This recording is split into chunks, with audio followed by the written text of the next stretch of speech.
سے ہاں استغفراللہ بولے والے بولے. ہیں. ہاں انہوں نے کیا کہا کہ صاحب کل غوث اعظم کی کتاب کا انکار کیا گیا ہے. تو میرے بھائی غور سے صرف سر کی نہیں دل کے کان بھی کھولیے، اس لیے کہ بغض رکھنا یہ بہت بری بات ہے.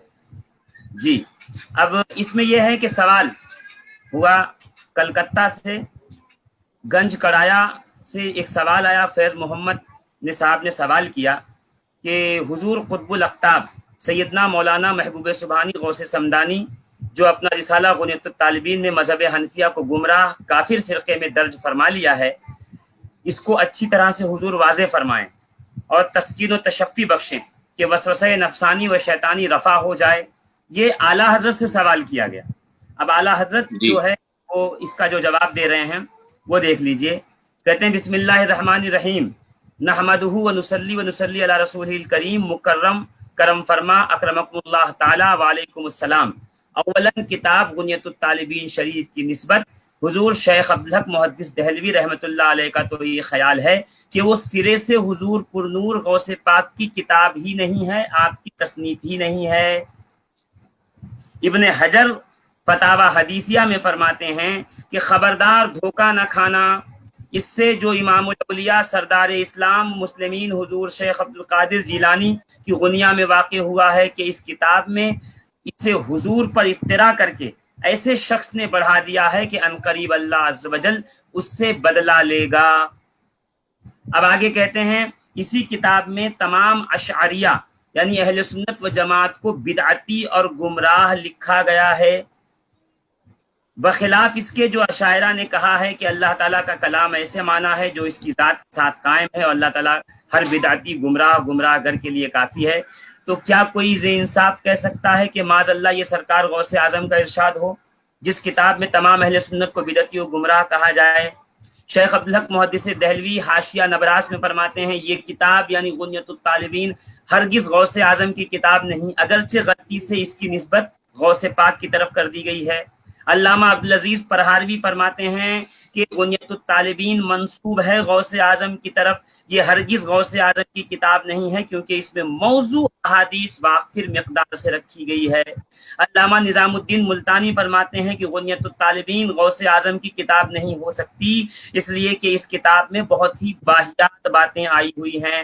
ملا علی قاری علیہ رحمان ابن حجر کی بات پر ہاں میں ہاں ملاتے ہوئے کہا کہ بے شک غنیۃ الطالبین سرکار غوث اعظم کی کتاب نہیں ہو سکتی.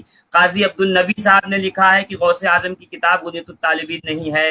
غلام رسول سعیدی صاحب نے لکھا ہے کہ غوث اعظم کی کتاب غنیۃ الطالبین نہیں ہے.